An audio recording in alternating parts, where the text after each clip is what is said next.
This month, we are exploring the concept of raise your voice, about embracing our voice, setting boundaries, transforming conflicts, and that all of this is essential to creating a more connected, just, and harmonious world. Um, Today, we're going to unleash confidence within ourselves by looking at the art of self-advocacy. Before I get started, it's pertinent to this. I want to acknowledge for those of you who may be like me and be a Star Wars freak. Okay, I don't dress up like Yoda or anything like that, but I've been a fan ever since the very first movie.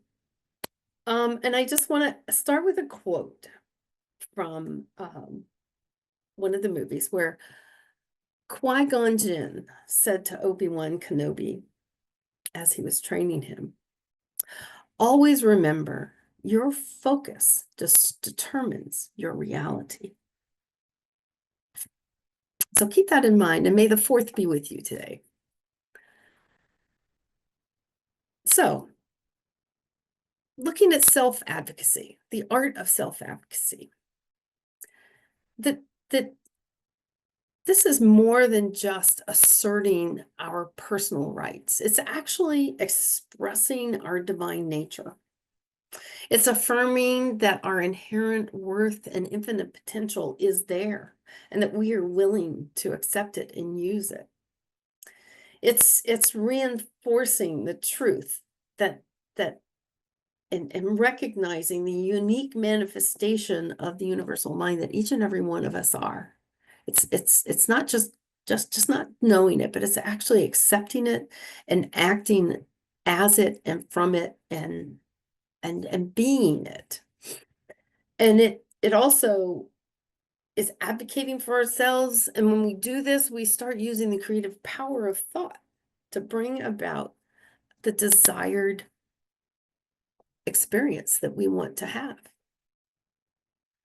And so when we recognize this divine within, it's absolutely key to what Qui-Gon Jinn said, that remembering that your focus determines your reality. Because as Libby had talked about last week, thoughts are real. Change your thinking, change your life. Thoughts are real, the thoughts that we have, not just the thoughts that we say in prayer, just the thoughts that we say in an affirmation. Every thought that we have is real. And I know many of you have heard of when I got that the first time, driving down, if you've been to Southern California during rush hour, driving on the 91 and 6 lanes of traffic, I was in the middle lane, and it's like, oh my God, all my thoughts are creative. I am in deep doo-doo here. Went into a panic attack, called the minister I was with at the time, and she's like, get to wherever you're going safely, just let this go and then call me. And it's the 51%. It's paying attention to what we are thinking and what we are saying in between the prayers, in between the affirmations. It's what all's going on. And when we start paying attention to that, we start recognizing our divine essence, and then we can confidently claim what we are saying in our affirmations, and then they become realized. Because we are aligning ourselves with the creative law, and that creative law turns our thoughts into our reality. And so another thing to remember is what we are experiencing out here in the outer world is the tendency of our thoughts. And so as we change that tendency, what we experience in the world changes whichever way we think about it, whichever the tendency is, the majority of those thoughts. And if I think of self-advocacy as something, it's a skill that I can build. I can work with somebody to build that skill. But when I take it to a different perspective, when I just shift that lens of what I'm looking at, and I start thinking of it as a spiritual practice to advocate for myself, it has a whole different meaning.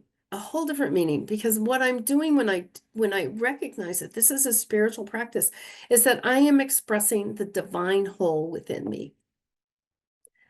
I am acknowledging, I am accepting, I am saying out loud to the world, I am a creation of the divine. I have worth. I am worthy. And as frequently will come to me when I'm doing a spiritual mind treatment for myself or others, I deserve it because I breathe, for no other reason. And it's important for us to remember that we are manifestations of the universal mind. It's important for us to remember that we are love, we are peace, we are joy, we are, it's not just words that we say in a spiritual mind treatment. We are that. We really are that. No matter what anything says around us, no matter what anyone or advertisements or anything around us, no matter what anyone else says, we all have that space within, that place within, that essence of the divine within each and every one of us. That is love and joy and peace. If we, go to that dualistic thinking of God and us, which is appropriate at sometimes because it helps us to explain. It's God's good measure to give us the kingdom. And the kingdom that is being talked about in that scripture is what we desire. What makes us joy? What makes us joyful? What doesn't make us joyful? How do we express joy? And we express joy by doing what it is we are joyful about. So it's important, again, to remember and remember that we are create manifestations, not just creations. We are manifestations of the universal mind. We are the spacesuit that this expression of the divine walks around this particular plane of existence. We are that. Within us is all of that. And when we recognize that, we recognize that the creative power of our thoughts and beliefs and our words is what can shift our experience of this life. And as we embrace the truth, we advocate for ourselves with confidence. And we know that infinite wisdom and love are right here to support us because it is us. It's what we are. So let's take a look at thoughts and beliefs for a moment. Now, Ernest Holmes has said, and many, not just Ernest Holmes, this quote happens to be from Ernest Holmes, but anyone in this, what we call the New Thought movement, and even secular people who talk about these spiritual principles outside of, if you will, religion, all say this: life is a mirror and will reflect back to the thinker what he thinks into it. Which is what I was saying, it's the tendency of our thoughts. So what we think into life is what we get back. So if I take that perspective and I look at what's going on in my outer world, and that's a reflection of what's going on in me, and there are the clues to what I can do to shift me to a greater experience of the divine that I am, allow a freer and fuller expression of it. Because our beliefs will shape our experience, and beliefs are things that are not just that, I believe in oneness, I believe in I am. It's what do we really believe? What is really the story going on inside of our mind, inside of our heart and our thought? And I think I've talked about this before, but I'm gonna talk about it again. I went through life. I did not know until about, I think it was about 2 years ago, maybe 2.5, maybe 3 years ago, that I went through life with a deep-seated belief that I didn't even know that was there, that I don't belong anywhere. And because of that belief that I wasn't even aware of, my perception of everything around me, the mirror that I was looking into, mirrored that back to me. So I unconsciously was always looking to prove that I don't belong anywhere. And so therefore I took everything super personally. It went from having, an explosive temper that, oh, well, she's got a Sicilian blood in her, that's why, to being able to work with that. But it continued, it just continued and continued and continued. And are there vestiges of it now? Yes, I'm still working on it. However, once I recognized that that was there, that was a belief that I had, that I really don't belong anywhere. There's no place for Jackie on this planet where I'm going to feel part of. Once I was aware of it, I could start working with all of the perceptions. I could start working with all of the other beliefs that were attached to that. I could start belonging. I could start feeling like I really belong somewhere. And that allowed me to start letting people in. And what it took a cultivating a positive self-belief about myself. It took working with all of those niggling thoughts that come in that supported that belief that I don't belong. It was working, reframing negative thoughts. It was working with affirmations, even though in the moment I didn't necessarily believe them. I still worked with them. I still worked with them and saying, the earliest one I ever got was, I am lovable, which I could, no, sorry, we started with, I am loving. I could believe that because I really loved a lot of people. And then we had to go to, I'm lovable, which was a lot harder for me to say. And then we went to, I am love itself, working with a practitioner. And I'll tell you, it wasn't just one session that got me through that. It was a lot of sessions. And the words I am, that's why I wanted that song. I am. Anything that follows those words is a prayer. Anything that follows those words is a declaration, is an affirmation. So whether I say I am love and peace and joy, or I say I am a piece of whatever, I'm trying not to say that, trying to train the five-year-old that we don't say those words. Those are adult words. Whether I say that or say I am beautiful, or I am beauty, I am love, I am joy, I am successful, I am, whatever I say after that is what I am declaring to the universe. I am, and it's not like I'm changing, if you will, God's mind about me. It's me changing my mind about me. It's my little piece of the one mind that has all this other stuff around it. And so when I start to create a positive self-belief, I start to create confidence in myself. When I affirm my worth and my capabilities, then I can start to really advocate for myself because I understand who I really am. And when we do this, when we remember those two words, I am, and start paying attention. That's what it took for me to let go of I don't belong anywhere. Once I recognized that that was even where I was coming from, it was shifting those words as quickly as I could. Some of us have heard you say something and you go, no, erase, erase, erase. I didn't really mean that. It's doing those kinds of things. That may sound crazy, but it really, what it is, it's not erasing anything to the universe. It's erasing my own mind. It's shifting that negative chatter in my brain. And that's what's really important. Because when we start to project our own confidence in ourselves, we start to feel better, and that will influence how others perceive us and respond to us, and how we respond to them. And so some tools that we can use are affirmations. It's reframing negative thoughts.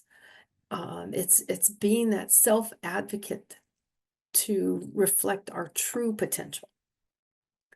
Now, There's another story that I'll tell on myself, and this one ages me tremendously. Because back when I was in college, I was looking for I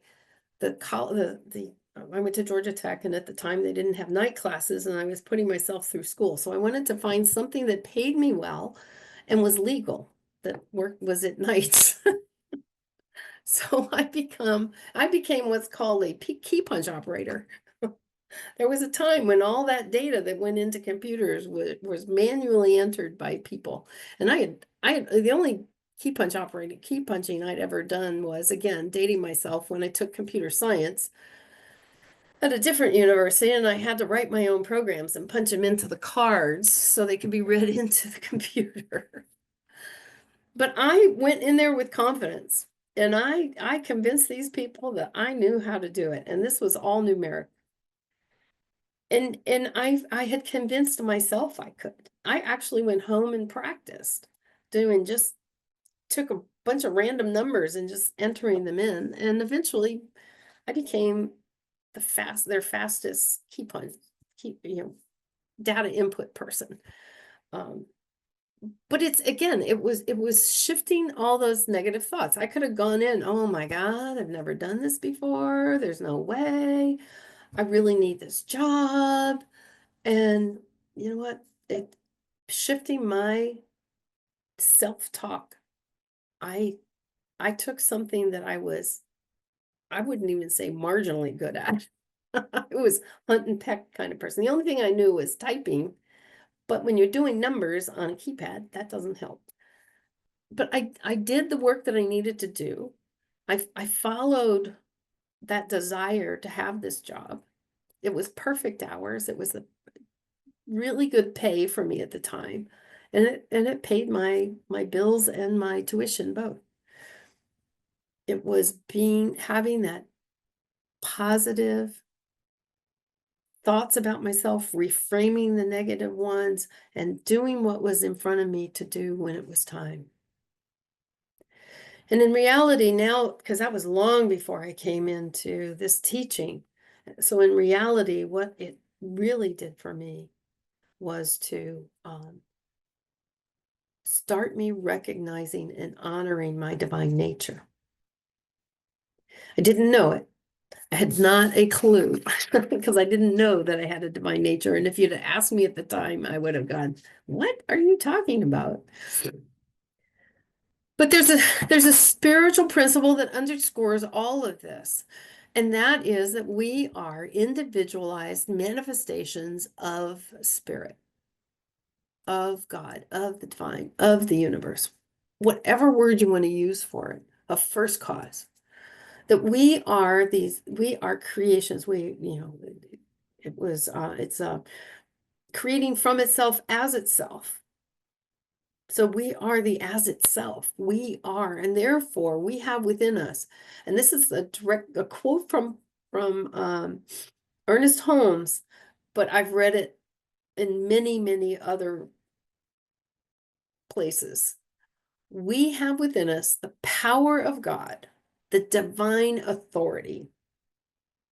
And then when we recognize this, when we recognize that we have within us the divine authority and we accept it, it inspires every thought, every action, every purpose. We get the courage that we need to do the things that we need to do to have this better experience, this greater experience of life.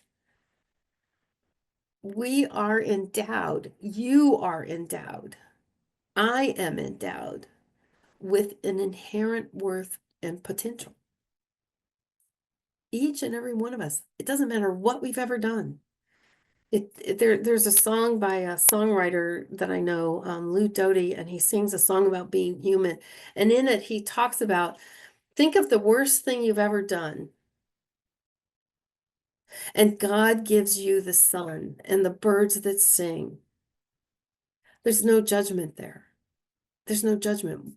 All that's there is for us to start shifting our perception, to do forgiveness work, to do the deep soul work that's needed to get beyond whatever the worst thing is we've ever done. And in doing that, we are recognizing our divine nature. And when we recognize our divine nature, we empower ourselves to speak up. We empower ourselves to speak up with confidence because we are confident that we are supported by this higher power. We are, and all of this is crucial to effectively self-advocate. And if for those of you who weren't here for the meditation this morning, Sandy took us through an incredible meditation about thinking of a time when you noticed something going on and it didn't feel right, and you did not speak up, could not speak up, would not speak up, whatever it was, however you perceive that. And how did that feel? How did it feel when you didn't? And I know for me, it took me back to a time when I was 5, and I grew up here in Northern Virginia, and I had gone to visit my grandparents, one of my sets of grandparents in Chicago, and we walked into one of the major department stores into the ladies' lounge, and in that ladies' lounge there were a mix of all kinds of people. There were Black people, and there were white people, and there were I don't even remember. I just remember the white skin and the dark skin. And I asked my mother right out in the open, 5 years old. We don't have filters. Maybe some of us still don't. But I asked her in the terms that I had heard, not in my own home, but in my neighborhood, because my parents never used that word. Why are these, and I meant Black people, here in this lounge? Why are they here? Out loud, everyone could hear me. And my mother, I thought, I'm lucky to be alive. I mean, she dragged me into the restroom part and into a stall and told me to never, ever, ever, ever say that word again. And I felt, she couldn't answer the reason why, other than we were in Chicago and not in Virginia. And so that's where you took me, Sandy, this morning, was that feeling of, and in the other part of it where you had us just sit with it for a while, I realized that what I saw is I didn't initially, all I saw was humanity. I saw I saw representatives. Again, I didn't have this wording at 5, but I saw God sitting in there. I saw the oneness sitting in there. But it was different than what I saw at my own home. And I didn't understand the difference. I couldn't comprehend that difference. And it frustrated the heck out of me. And it still does. But now I've learned to speak up. I know what to do, or I'm better at what to do. So what are some tools we can use to recognize and honor our divine nature? Well, we can use meditation and we can use prayer. And when we do that, we strengthen our connection to our inner divinity. And we can enhance our ability to be a self-advocate. And we can do that with authority and with authenticity. Because as we recognize and become more well acquainted with our divine nature, what we're going to self-advocate for is not only what we desire, but it's knowing that there's this whole concept of oneness behind it all. And that what I do that is good for me is also good for all. There's a great advocate in this teaching. Her name's Carolyn Miss, and she says to love yourself, truly love yourself, is to finally discover the essence of personal courage, self-respect, integrity, and self-esteem. These are the qualities of grace that come directly from a soul with stamina. And I picked that because as we begin to recognize, understand, accept, and honor our true nature, and let go of that which no longer serves that which I think of it as contain it. then we begin to love ourselves, and we have self-respect, and we build our self-esteem. And the more that I love myself, the more I can love everyone else, because I can only love to the extent that I love myself. That's another one of those mirrors for us. Excuse me.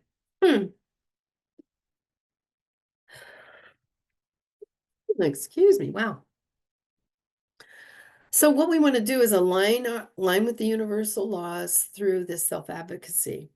And then an important part of that is remember the power of our word.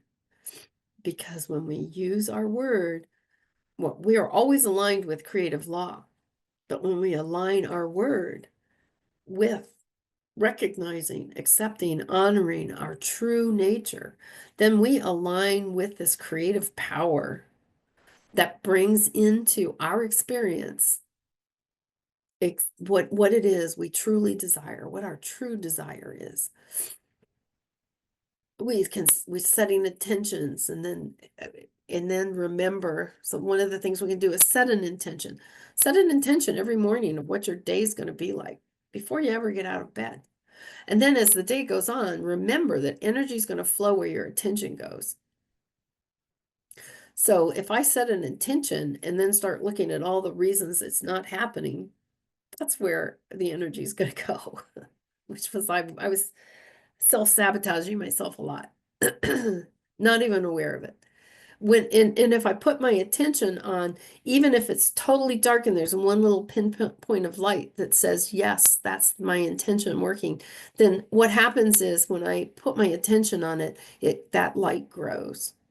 And I don't know if you've ever been in a completely dark room and one little pinpoint of light peeks its way through, and you start paying attention to it, and it actually does grow. And we start looking at that self-talk, the niggling self-talk that is trying to contain us, restrain us, keep us where we were.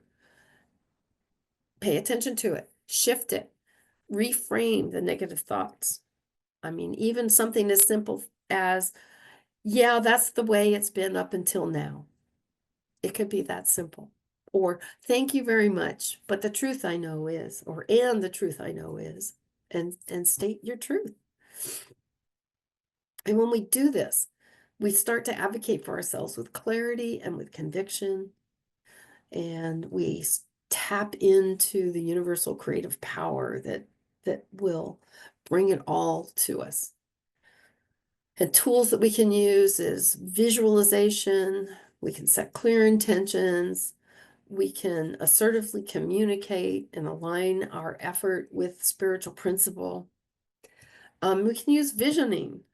And to me, the difference between visioning and visualization is when I do visioning, I open myself up to beyond my own imagination. I open myself up to spirits, what's that greater expression that my human mind is containing, keeping away from me. And so I open myself up to that. And then visualization is I know what I desire, and I'm visualizing myself as if I'm already there, as if it already is. And then I do whatever the work is. In both cases, I do the work that comes to me. I do what comes to me to bring that into my actual experience. And we can start looking at the positive outcomes. We can also start to realize our full potential. So thoughts are important. And we can do this with paying attention to our thoughts, setting clear intentions, using positive affirmations, doing meditation, doing visualization. We harmonize our inner beliefs with the creative laws of the universe. Pay attention to the mirror that we are experiencing in our outer experience. What clues can I find there? That's how I came to realize first that I don't belong, and then went on to realize I don't just belong. I just don't belong. I don't belong anywhere. There's no place. And now pretty much dissipated. And just, the most important thing I can tell you is to realize, accept, and honor the fact that each and every one of us, I'm talking right to you, and I'm looking at myself as I'm saying this. So I'm talking to every one of you on here, and everyone who you have any interaction with, and everyone they have interaction with. Each and every one is an expression of the divine. We make it clouded, we make it cruded up, but within each and every one of us is that divine light. That's what I saw when I walked into that lady's room. And that's why I didn't understand. It's not the same at my home in Virginia at the time. This would have been in like 1957. So, ancient history. However, our beliefs shape our reality. Remember your I am statements. Pay attention to what comes after I am. Even if it's like, because my grandkids catch me saying this every once in a while, Jacqueline, you're so stupid. That's an I am statement. That's a no-no. And they'll catch me on it. If they hear me say anything negative about myself, they'll catch me on it. And it's like, oh, wow, yeah. Building confidence. Connect with your essence, the divine essence that you are, and let it guide you. Let it guide you in advocating for what it is you desire to experience in life. And it takes courage to do it. And so there's a quote that I find that I will close with from Parker Palmer in his book, A Hidden Wholeness. Every time we get in touch with the truth source we carry within, there is a net moral gain for all concerned. Even if we fail to follow its guidance fully, we are nudged a bit further in that direction. And the next time we are conflicted between inner truth and outer reality, it becomes harder to forget or deny that we have an inner teacher who wants to lay claim on our lives. And so each and every one of you have that inner teacher. Each and every one of you have that inner advocate. Each and every one of you are divine by nature. That is the what we are. The who we are is the one that we can change by paying attention, setting clear intentions, paying attention to those thoughts between prayers, and remembering the power of our word.